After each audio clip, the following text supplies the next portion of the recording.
Hello दोस्तों, हम बात करने जा रहे हैं मैथ के एक और पेपर का सॉल्यूशन, जिस पेपर में जो आपने पेपर देखा होगा अभी पिछले महीने हुआ था फेज़ 11 एसएससी फेज़ 11 का जो पेपर हुआ था, उसमें आए हुए क्वेश्चन, जो मैथ्स में क्वेश्चन आए हुए हैं, आज से मैंने इस पहली वीडियो से मैंने ये स्टार्ट कर दिया है कि उन क्वेश्चनों को किस तरीके से, क्या उनके लिए अच्छे अप्रोच विद कॉन्सेप्चुअल कैसे बातें होंगी कैसे नहीं, वो स्टार्ट करने की कोशिश की है। इस छोटी सी पहल में आप लोगों का साथ होना ज़रूरी है, क्योंकि आप नहीं होंगे तो ये वीडियो कैसे चलेगी, और आपका प्यार नहीं मिलेगा तो इस वीडियो में किस तरीके से बातें होंगी। तो सारी बातों को रोकते हुए, सारी बातों को देखते हुए मैं आज स्टार्ट कर रहा हूँ फेज़ 11 के जो क्वेश्चंस हैं उनके सॉल्यूशन का। और ये जो फेज़ 11 का पेपर है, ये पहला पेपर था जो फेज़ 11 में जो ये पहला पेपर है उसके अभी हम बात कर रहे हैं सॉल्यूशन की। अभी उसमें से कुछ सॉल्यूशन मैं आप लोगों को कराने जा रहा हूँ, कुछ क्वेश्चनों को कैसे करेंगे कैसे नहीं। देखो, पहला जो क्वेश्चन है वो ये है। फर्स्ट क्वेश्चन में इसने कहा if CP is 66% of SP, अगर CP SP का 66% है, ये पहला क्वेश्चन हो गया इसमें कि CP जो है वो 66% है, SP का 66% है।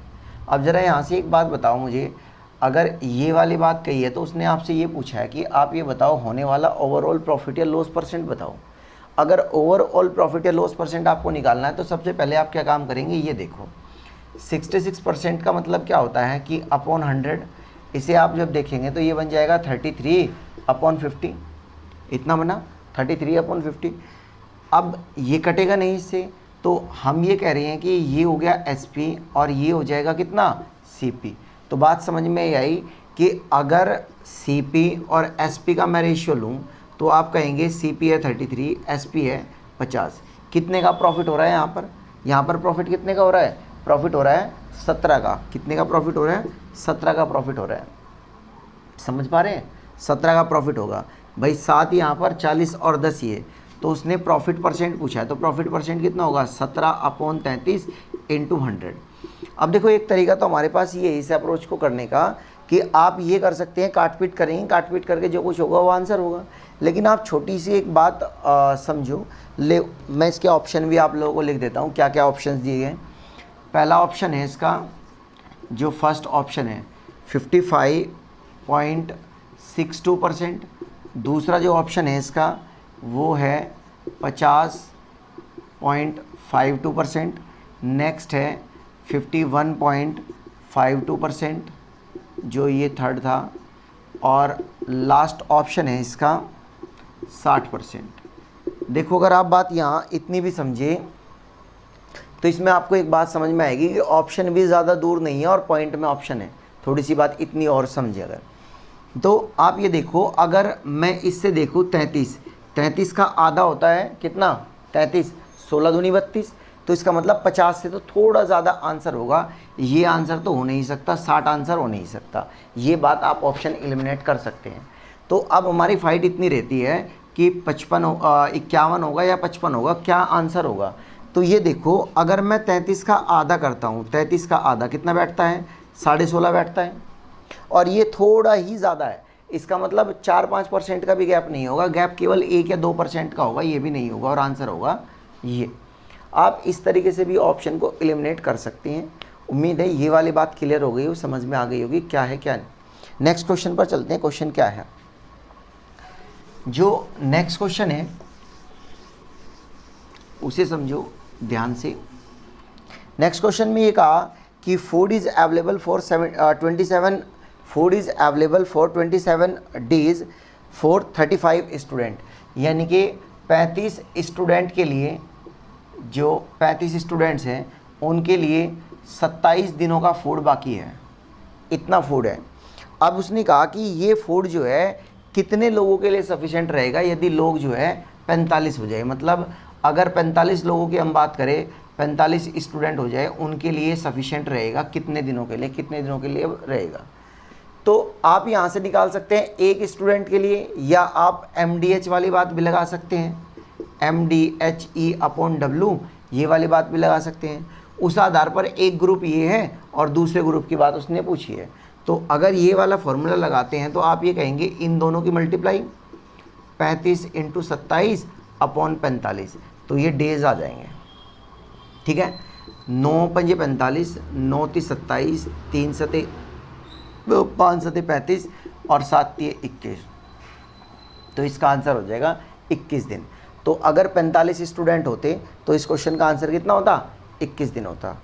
आई होप सो ये क्वेश्चन भी क्लियर हो गया होगा। चलिए अगले क्वेश्चन की ओर बढ़ते हैं हम बात को लेकर। अगला क्वेश्चन क्या कहता है, नेक्स्ट क्वेश्चन की अगर हम बात करें तो नेक्स्ट क्वेश्चन में ये कहा गया है कि A B C can complete a certain piece of work. A B C किसी वर्क को जो है 20, 25 और 30 दिनों में कर सकते हैं। देखो बात को समझिए कि ए बी सी 20, 25 और 30 ये इनके डेज दिए गए हैं। वो कहता है कि अगर पहले दिन ए काम करे, दूसरे दिन बी काम करे, मतलब अल्टरनेटिव वाला केस है। तो सबसे पहले आपको इनकी एफिशिएंसी निकालनी होगी। इनकी एफिशिएंसी के आधार पर कितना आता है, एफिशिएंसी कितनी आती है इनकी 200, एफिशिएंसी कितनी आई 200 आई।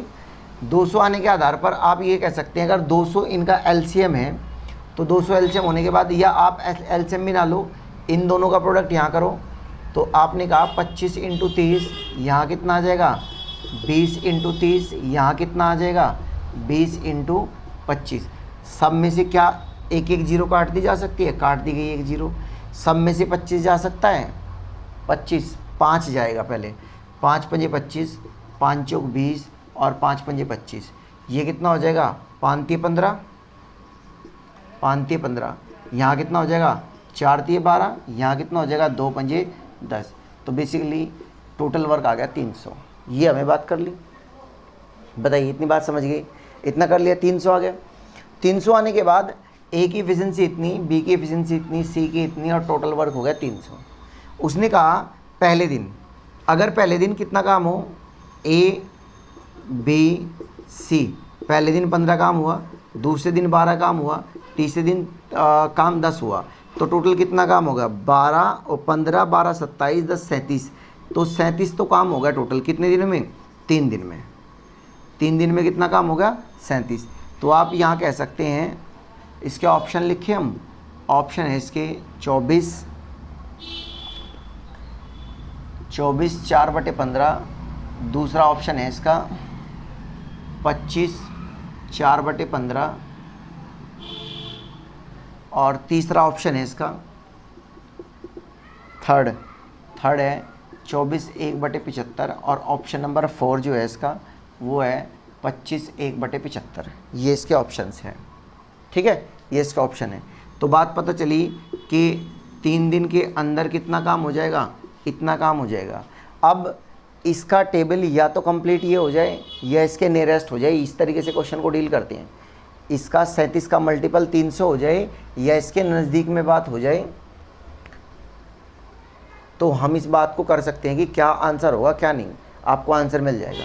तो देखना ज़रा, अगर मैं 35 6 कर लेता हूँ, ठीक है, 4 कर लेते हैं, 4 करके देख लेते हैं।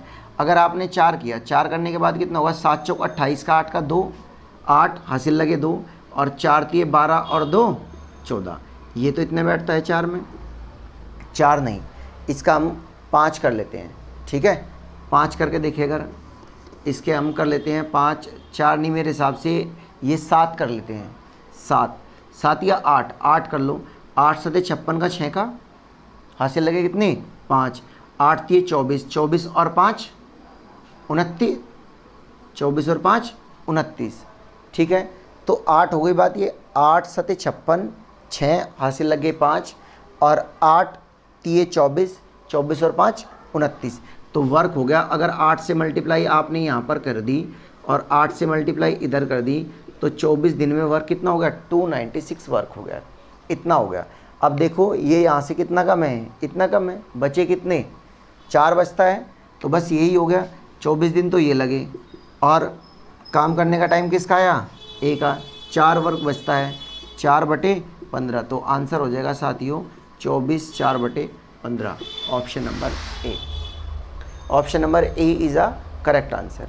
ये अल्टरनेट वाला केस बड़े अच्छे से समझ लेना, क्योंकि अल्टरनेट वाले केस में कई वैरायटी आती है। अल्टरनेट वाले केस में कई तरीके से क्वेश्चन किया जाता है और कई तरीके से नहीं। तो ये वाला केस अल्टरनेट का आया था उसमें फेज़ 11 के इस क्वेश्चन में, तो आपको मिल गया होगा, देख लिया। चलिए नेक्स्ट क्वेश्चन की ओर बढ़ते हैं बात को लेकर के, नेक्स्ट क्वेश्चन में क्या बातें कही गई और क्या नहीं है।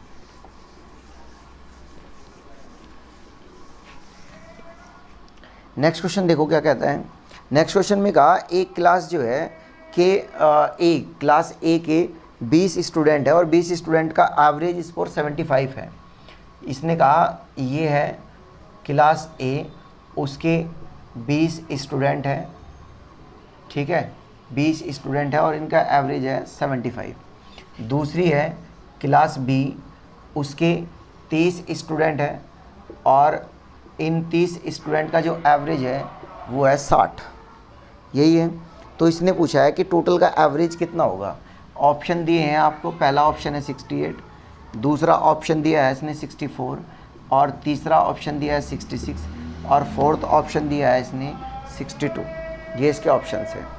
चलिए क्वेश्चन को करते हैं। क्वेश्चन को करने के लिए एक तो ये बात थी कि आप इसके मल्टीप्लाई इसमें, इसके मल्टीप्लाई इसमें, एक एलिगेशन भी लगा सकते हैं। कैसे? अगर एलिगेशन लगाई, ये मिड वाली वैल्यू पूछी है उसने, इधर हमने 75 ले लिया, इधर 60 ले लिया। 75 के लिए नंबर ऑफ स्टूडेंट कितने थे? 20। 20 का और 30 का अगर रेशियो लेंगे तो 2:3 आएगा। 20 का और इसका रेशियो लेंगे तो 2:3 आएगा। आप इसकी मल्टीप्लाई यहाँ, इसकी मल्टीप्लाई यहाँ, 75 दूनी 150 और 36 18 180। तो 150 और 180 को सम कर देंगे और इन दोनों के सम से डिवाइड कर देंगे, ठीक है, यानी कि 5 से। तो ये कितना हो जाएगा? ये हो जाएगा 330/5। डिवाइड करेंगे 56 30 और 56 30, तो इसका आंसर जो हो जाएगा वो हो जाएगा 66। Option number C, third option इसका आंसर था। ठीक है, बात क्लियर हुई है यहाँ तक? चलिए, समझ में आई गई होगी आप लोगों को। नेक्स्ट क्वेश्चन की ओर बढ़ते हैं। नेक्स्ट क्वेश्चन क्या है हमारा?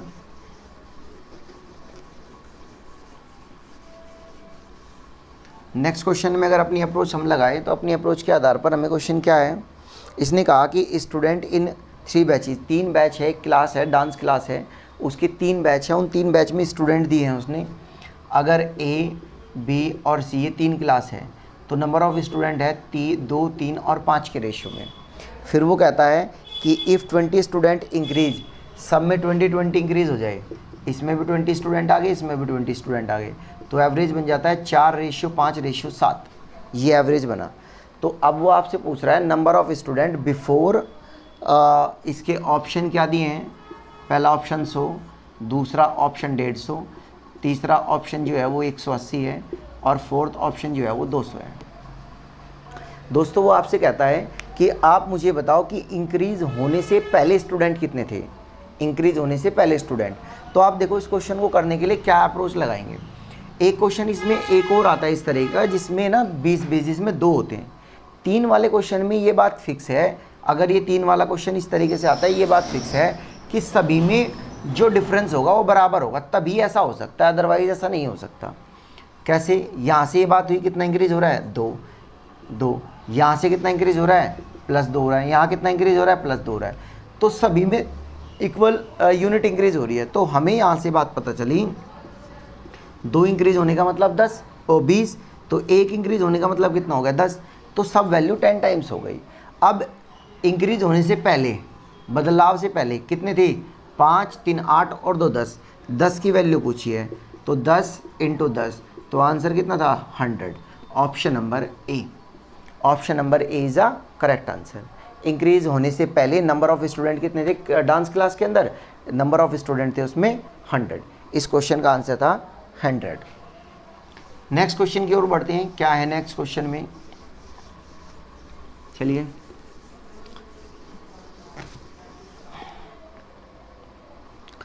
इसने कहा सुमेश इज़ अ शॉपकीपर। एक सुमेश व्यक्ति है, वो एक शॉपकीपर है, उसने 2 सक्सेसिव डिस्काउंट दिए, 2 सक्सेसिव डिस्काउंट। उनमें से सक्सेसिव डिस्काउंट देने के बाद एमपी क्या था? एमपी दिया है, एमपी है ₹560, 560 एमपी है। और 2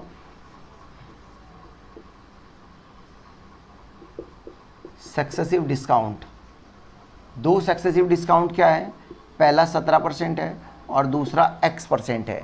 इसने बताया नहीं, दूसरा पूछा है उसने। और 2 सक्सेसिव डिस्काउंट देने के बाद उसने कहा कि SP जो है वो 460 20 है, शायद 420। उसने कहा कि 2 सक्सेसिव डिस्काउंट देने के बाद 420 है, तो अब आपसे x की वैल्यू पूछिए कि दूसरा सक्सेसिव डिस्काउंट क्या है। ऑप्शन भी देखो क्या कहा उसने। पहला ऑप्शन उसने कहा है कि 6.4%, दूसरा ऑप्शन उसने कहा है 9.64%, और थर्ड ऑप्शन में उसने कहा है 6.94%, और फोर्थ ऑप्शन में उसने कहा है कि 7.84%। ये ऑप्शंस दिए हैं भाई, इसमें से आपको बताना है। देखो इसके लिए बहुत ईजी सी एक अप्रोच रहेगी। अगर उसने पहला डिस्काउंट दिया होगा, पहला डिस्काउंट देने का मतलब होगा कि इसमें से कम हुआ होगा। पहले तो आप ये देखो कि एमपी और एसपी में ओवरऑल कितना कम हो रहा है। अगर एमपी और एसपी में देखूं तो ओवरऑल आप कहेंगे 140 कम हो रहा है। कितना कम हो रहा है? 140। मतलब इन 2 सक्सेसिव डिस्काउंट पर 140 रुपये का डिस्काउंट मिल रहा है। कहने का तो मतलब हुआ ही, इस बात का मीनिंग ये है, अगर 140 इतने का डिस्काउंट मिल रहा है तो उससे पहले आप ये देखो 17 का जब था, जब केवल 17 का डिस्काउंट था, 17 के डिस्काउंट पर केवल 17 पर कितने रुपए कम हुए होंगे? कितने रुपए कम होंगे? तो मैं कहना चाह रहा हूँ आप 17% निकालें और माइनस कर दें। तो 17% निकालने का मतलब तो ये है, आप कह ले 10% निकाल लो, 17 का टेबल पढ़ना पड़ेगा। 10% निकाला, 10% निकालने का मतलब ये हो जाएगा 56 हो गया, ठीक है। 20% अगर मैं कर देता हूँ डबल, तो डबल करने का मतलब इसका डबल हो जाएगा 112। लेकिन ये 20 नहीं है, 17 है, इसका मतलब 3% और कम करना होगा। तो 3% इसमें से माइनस कर दो। इसका 3% कितना बैठता है? 5 × 15 = 36, 18, 16.8 बैठ जाएगा। ये माइनस करो, माइनस कर दिया, 17% कितना आ जाएगा? 17 ही माइनस कर लिया मैंने इसमें से। कितना माइनस कर लिया? 17 माइनस करो तो 95, और 2 ये ऊपर से था तो आप कह देंगे 95.2 था। तो ये बात हुई कि पहले फेज में कितना माइनस होता है? 95 पॉइंट इतना माइनस हुआ, ठीक है। तो चलो पहले 95 पॉइंट माइनस कर लो। 95 माइनस करने के बाद बचा कितना? इससे चेक कर लो, इससे अगर इससे चेक करते हैं 40 तो ये और 4.5 ये, तो 44.8 रह गया, ठीक है। बताइए दूसरे पे डिस्काउंट यही तो रहा होगा, अगर मैं परसेंट की वैल्यू निकालूं इतना रहा होगा भाई। इतना तो इस पहले 17 ने ले लिया, बाकी जो 40 में से बचा होगा वो दूसरा डिस्काउंट ही तो लेगा, इसका मतलब इतना दूसरा डिस्काउंट लेगा। अब क्योंकि एमपी होगा, इसमें से माइनस करना है, तो आप सीधा 100 माइनस कर दो। 100 माइनस किया, अगर 100 माइनस किया तो 460, लेकिन ये तो 100 से कम है। कितना कम है 100 से? 4.8 कम है, 4.8 और दे दो इसको, तो अब ये रह जाता है 464.8। तो अपॉन में 464.8 हो गया। अगर इस पॉइंट को मैं हटाता हूँ, ये बात हो गई। एक बार जरा से 4 से डिवाइड कर लो, 4 से डिवाइड किया, 4 × 4, 4 × 4, 4 दूनी 8, 4 से डिवाइड करो, 4 × 4, 4 × 4, 4 × 6 24 और 4 दूनी 8। बताओ बात समझ गए क्या? ठीक है, चलिए अगर इतनी बात समझ पा रहे हैं तो आप, अब हमारे पास तरीका ये है, आप ना परसेंट निकाल दो इसका। जो इसका परसेंट की वैल्यू आएगी वो दूसरे से डिस्काउंट है। अब मेरे पास एक लॉजिक है। एक लॉजिक क्या काम करेगा? लॉजिक ये काम करेगा भाई, आप जो है, ये मैं अक्सर अपनी ऑफलाइन क्लासेस में बताता हूँ आपको। बहुत मेरे जो इस वीडियो को देखने वाले मेरे ऑफलाइन क्लासेस वाले हैं, उन्हें भी मैंने ये बात कई बार बताई है। देखो ऐसी स्थिति में अगर आप परसेंट निकालोगे, क्या भाई उसने ये थोड़ी कहा, आप आइडिया लगाओ। अप्रोक्सीमेशन बैंकिंग वालों के लिए बहुत सफिशिएंट, बहुत बेहतरीन चीज़ है अप्रोक्सीमेशन, और ये मैंने बहुत बार सिखाया क्लास के अंदर। अगर मैं ये कहूँ कि 1162 का 10% बताओ, तो 1162 का 10% होगा 116.2, और देखो मुझे 112 पर जाना है, तो क्या ये दोनों नियरेस्ट में नहीं है? लगभग नज़दीक में है ये तो, दोनों वैल्यू नज़दीक में है। कितना गैप होगा? ज़्यादा गैप नहीं है, मुश्किल से इसमें 4 का गैप होगा, और 4 के गैप होने पर 1% की अगर मैं निकालूँ 11, इसका मतलब 1 से भी कम होगा गैप। फिर 1 से भी 10 में कम गैप होने का मतलब ये तो बिल्कुल भी नहीं बनते किसी भी कीमत पे। एक ही ऑप्शन सेट होता है जिसे आप कहते हैं 9.64, और इस क्वेश्चन का आंसर कितना हो जाएगा? 9.64 हो जाएगा। ओके जी, बिल्कुल ठीक बात, समझ गए होंगे आप ये बात को। चलिए अपनी अप्रोच को आगे लेके चलते हैं, नेक्स्ट क्वेश्चन पर आते हैं हम। और क्या कहता है नेक्स्ट क्वेश्चन, क्या दिया गया है नेक्स्ट क्वेश्चन के अंदर, वो बातें समझने की कोशिश करते हैं। ये लास्ट क्वेश्चन है आज का, इस लास्ट क्वेश्चन के बाद हम देखते हैं क्या है बातें, क्या नहीं। एक है अ ग्रोसर सेल्स पल्स एट 13% के प्रॉफिट पर नहीं, हाँ, profit of 13% and weight less करता है 24%। देखो ये डिसऑनेस्ट वाला केस है।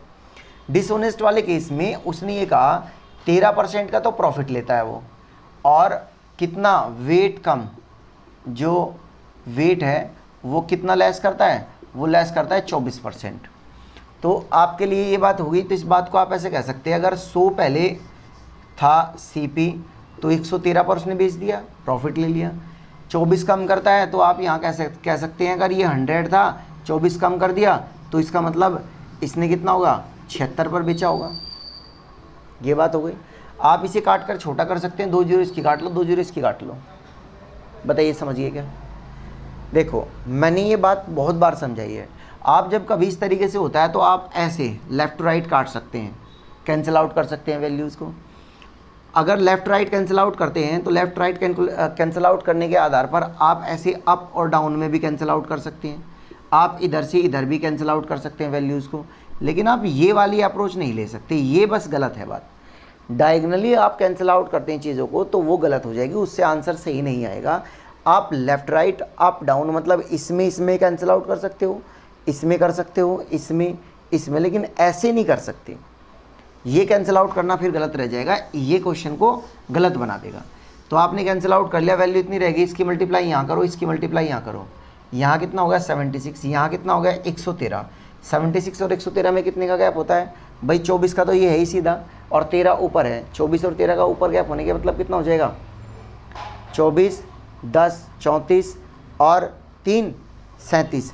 तो आप ये कह देंगे 37 अपॉन कितना हो जाएगा ये 76। इसे सॉल्व करना है। अब देखो मैं अगर आप लोगों से कहूँ भाई ये इसके आधे के बराबर है, बताइए ये इसके आधे के बराबर है, लगभग आधे के बराबर है। लगभग आधे के बराबर कहने का मतलब ये है 76/2 कर लिया मैंने। 76/2 करने का मतलब कितना हो जाएगा, 2 3 6 और 2 8 16, मतलब 38 इसका आधा था, ये उससे कम है। मतलब आंसर जो आएगा वो 50% से कम आएगा। आंसर जो आएगा ये तो बात फिक्स हो गई कि 50% से कम आएगा। ऑप्शंस क्या क्या दिए गए हैं देखो, ऑप्शन देख लो है। पहला ऑप्शन दिया गया है 42.35%। दूसरा ऑप्शन क्या दिया गया है, दूसरा है 37.7%। तीसरा ऑप्शन क्या दिया गया है, तीसरा ऑप्शन दिया है 45.56%। और फोर्थ ऑप्शन क्या दिया गया है 48.68%। ये ऑप्शंस दिए गए। मैं ये कह सकता हूँ ये वाले ऑप्शन तो बिल्कुल भी नहीं है, इतना तो गैप नहीं है इन दोनों में। एक वैल्यू का 1 यूनिट का गैप है, ठीक है। 1 यूनिट का गैप होने का मतलब ये होगा कि 50 के बहुत क्लोज आंसर है, और 50 के क्लोज एक ही आंसर है, वो है 48.68। इतना ही था, सॉल्व करना ही नहीं था, ठीक है। सॉल्व करना ही था, इतना क्वेश्चन था। ये 7 क्वेश्चन मैं आप लोगों को जो लेकर आया, ये मैं इतना समझ पाया हूँ कि आप लोगों को बातें क्लियर हो गई होगी। कॉन्सेप्चुअल बातें भी थोड़ी बहुत समझ में आई होगी। जो मेरे पुराने स्टूडेंट हैं उनको ये कॉन्सेप्चुअल बातें भी समझ में आ गई होगी, हम इनको कैसे कर रहे हैं कैसे नहीं। और जिसको नहीं आ रही है ये बातें समझ में, वो मेरी कुछ वीडियोज़ हैं जिनमें मैंने कॉन्सेप्चुअल बातें की है, आप उसे जाकर ज़रूर देखें। तब तक के लिए जय हिंद, मिलते हैं अगले वीडियो में। तब तक के लिए बने रहिए अपने इसी चैनल स्टडी विद दीपक से। जय हिंद दोस्तों।